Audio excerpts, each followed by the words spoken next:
What's up, fellas? Had another loyal patron supporter that asked me a very good question. He wanted me to explain how to get a one-sided relationship. Basically, he want to know how can you get her to not see nobody else while you're dating other women. So he asked me, how do I actually go about approaching that?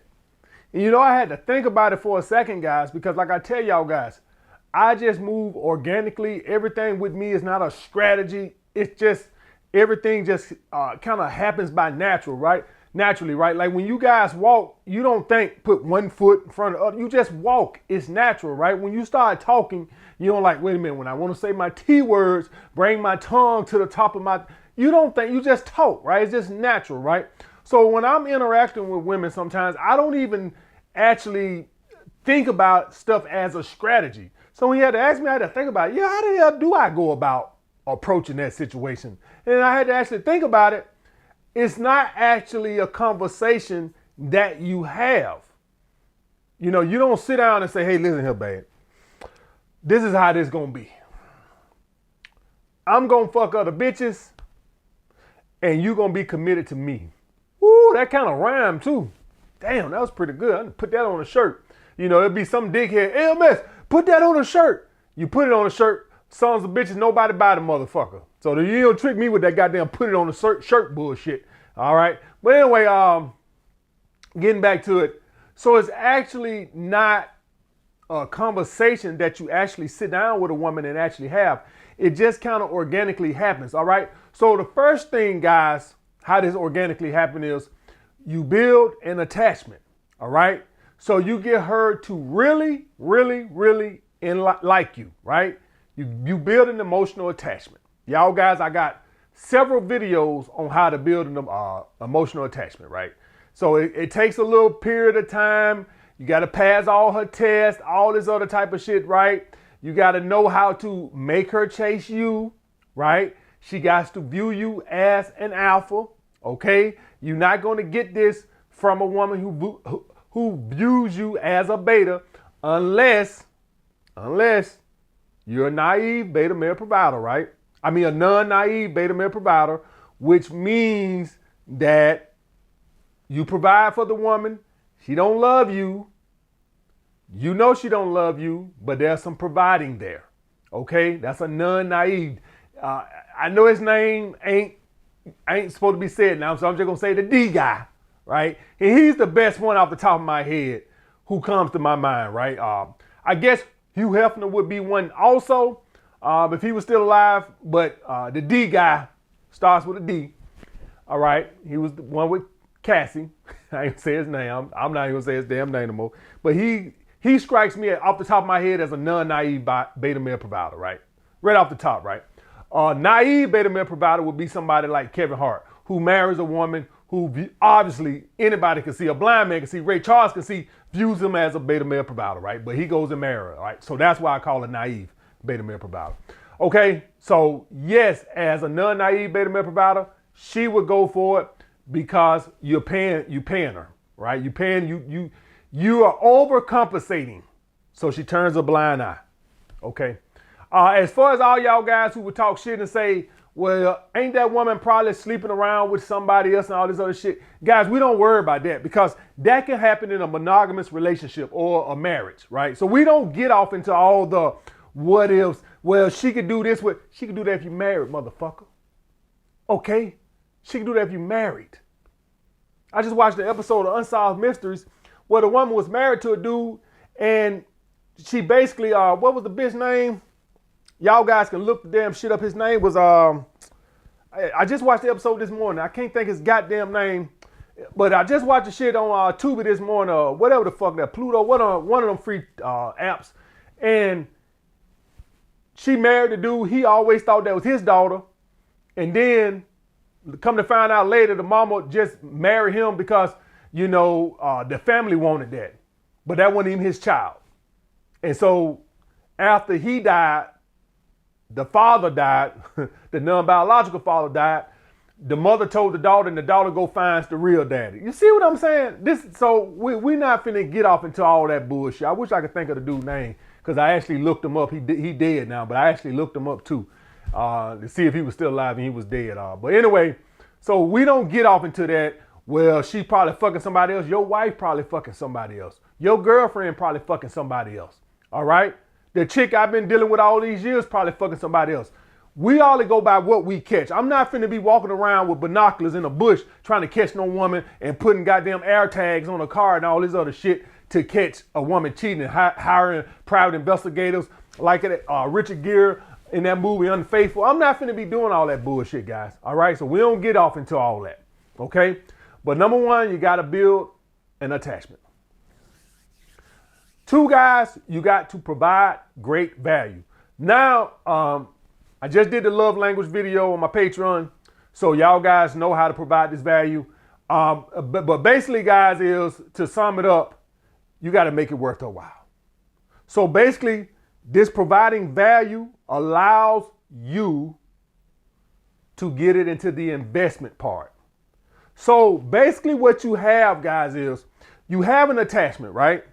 A woman cares about you, but in the back of a woman's head, she has to know, value or not, I'm getting older.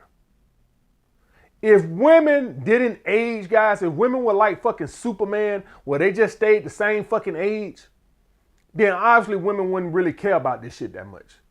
But guys, they understand that everybody, y'all guys want to know what this reminds me of? This reminds me of the goddamn running back in the NFL. I've been doing a lot of sports analogies lately, right? And what y'all guys always see from that running back, once he get about 26, 27, he always holds out for a great contract. You want to know why? Because running backs know they got an infinite amount of time to max their earning potential. They're not quarterbacks. They can't play till they're 43 like fucking Tom Brady. They know that. Running backs know, hey, Emmitt Smith is 1 in a million. I'm probably not going to play fucking 15 years, 16 years like fucking Emmitt Smith. The average running back knows that, hey, man, after 7 years, 8 years, these teams be looking to cut your ass. So what you see from every running back, they don't care how much they love the franchise. The guy in Pittsburgh, the guy in Dallas, y'all guys know that. I can't think off the top of my head. Ezekiel Elliott. Y'all guys know the running back who played in Pittsburgh up there with Roethlisberger. Not Jerome Bettis, the one after him. He held out and ended up going to Buffalo or some goddamn well. You see this over and over and over again from running backs. It happens for a lot of players, but specifically running backs, because they only can take so many tackles. So if you get that from running backs who know, hey man, I'm 26, 27 years old. I ain't got too much time left. I can't be sitting here trying to be loyal to a franchise when I'm getting older, getting more wear and tear on my body. And then when I ain't worth shit, they gonna cut my ass with no fucking problem. I ain't gonna lose a wink of sleep over it. You see that all the time. Women have this same clock in their head, guys. They know, wait a minute, I'm getting older. I'm getting older. And you want to know what made me think women even see this shit more now? Social media. It used to be once upon a time you could be delusional and kind of forget you aging, right? You can kind of forget, man, I'm like, girl, you still look good. Because you know, when you look in the mirror, you see something different than what's in reality, right? When you look in a mirror, you see what you want to see. Them pictures tell you the truth. I heard a saying, somebody said, you know why we look different when we look in the mirror than when we look on pictures? I think it was a director said this shit on TV. I heard him say it. He said because the mirror is what we want to see. The picture or the video is reality. And that's true. So when you go on Facebook and you see a picture that you took in 2012 and you look at a picture now, it's 2024, oh, you see a fucking difference. So you know the quality of man that you able to attract is going down every fucking year. So attachment or not, this is why a lot of you guys got to understand. This is why I've always told you guys, attachment or not, most women are going to bail at some point. They're going to do just what the running back do. No, hey, I can't do this shit forever. This motherfucker going to waste all my good years and then cut my ass. So you have to provide value and at least get it to that investment stage. I would say that's at least a year. Now, once you get it to that year, the woman got to deal with that sunken cost fallacy bullshit, where she's all in, so to speak. You see that on Shark Tank a lot, where you see they want to find out how invested in the business you are. If you go on Shark Tank and you tell them motherfuckers, yeah, I'm still working 40 hours a week at my day job, they out. They want to know you all in. You quit your job, you maxed out all your credit cards, you sold all your goddamn stock. They want to know you all in because they know it's going to be harder for you to quit. You still working your goddamn day job. You only got fucking 20 grand invested. That's easy to walk away from. A woman who been with you for 3 years, I'm not saying she won't walk away, but it's damn sure a lot harder. Y'all guys understand what I'm saying? So the better the experiences you provide, the stronger the attachment, you can make it to that invested stage. When you make it to that investment stage, it's harder to walk away from something you invested so much in. Okay? Next, guys, pay like you weigh. Guys, this is a high value man's lifestyle. This is not for a $30,000 a year construction worker who sit out there and sweep all day on the construction yard. This is not for you, buddy. This is not for you. This is a high value man's lifestyle for a fucking reason. Now, a lot of you guys gonna say, well, I make $30,000 a year and I fuck plenty of bitches. You're cheating. What I'm trying to teach guys is how not to cheat. We don't cheat. I ain't got time for the stress of ducking and dodging. I ain't got time for that. When I tell y'all this right here, this lifestyle, the reason I do it like this, guys, cheating is stressful. Lying is stressful. Do y'all guys understand that? So we out here building empires and shit. We got to deal with customers. We got to deal with all type of bullshit.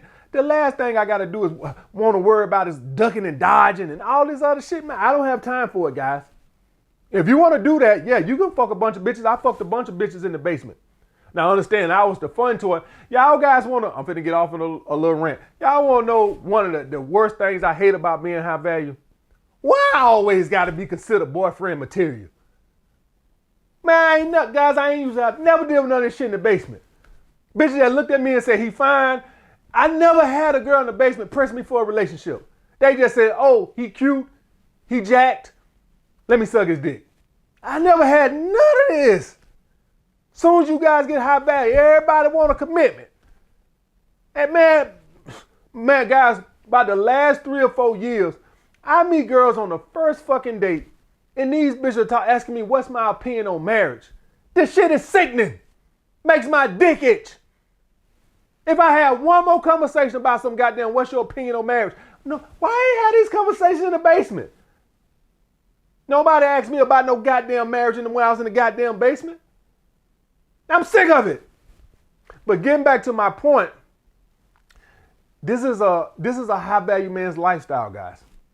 So you might have to go above and beyond to get that compensation for her to turn a blind eye.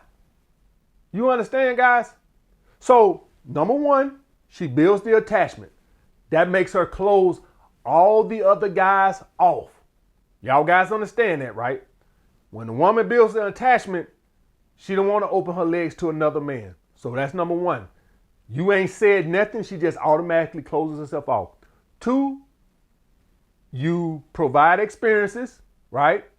Provide value to her life. Get it to the invested stage. 3, you pay like you fucking weigh. It's a reason why this is not, you guys, listen. You want a woman to just fuck you while you got a rotation of 3 chicks. And then you want to take her to Cracker Barrel? You serious? You want a woman to not fuck nobody else, let you waste her prime years, and you take her to the park? You want a woman to close off to everybody else, she don't see nobody else. You wasting all her good 3, 4, 5 prime years, hell, even a year or 2. For a Coach bag? Guys, you got to pay like you weigh. That's why this is a high value man's lifestyle. If you're going to want a woman, listen, I will fuck Oprah. I will. Bareback. I'm not going to do it for cheap. So if you want this, you got to go to nice restaurants. You got to get good. Don't go in debt. You know what you can afford. But like I said, it's a reason why this is a high value man's lifestyle. There's a reason why poor people did crack and rich people did powder. What did Whitney Houston tell y'all last? Listen here, honey, I don't do crack. Crack is cheap. People who had money did powder. People who were poor did crack. This is not a crack man's lifestyle. This is a powder man's lifestyle. I'm not saying I'm just doing the, please don't do no drugs, guys. I'm just drawing a correlation. You don't get no participation trophy here. You can be broke and cheat, or you can be broke and have a rotation of women because they don't see you as boyfriend material, right? The problem is with those chicks is they typically don't close themselves off because they don't build an attachment to you. Because they emotionally don't invest in you because they don't consider you that. So like the bad boys, when we talking about them and stuff like this here, what y'all guys see them, they fun time. Now maybe you see some of the younger girls get invested in them and stuff like this. But once a woman hit 28, 29 years old, those dudes just become a bust me baby. That's it. Women stop emotionally investing in them because they start thinking more of a provider, right? So when I was in the basement, the women, I'm quite sure, was fucking other dudes. And I was not in a position to be able to provide for, like, to offer a certain lifestyle to get a woman to close off the. It didn't matter if the women didn't even consider me like that, guys, to be quite honest with you. The women never asked. The questions I get now, you could tell that I'm successful. I never got none of this back in the day. I never got none of those questions back in the day. The audacity of these bitches punishing me for being successful. I don't get fun boy booty no more. I get husband material booty.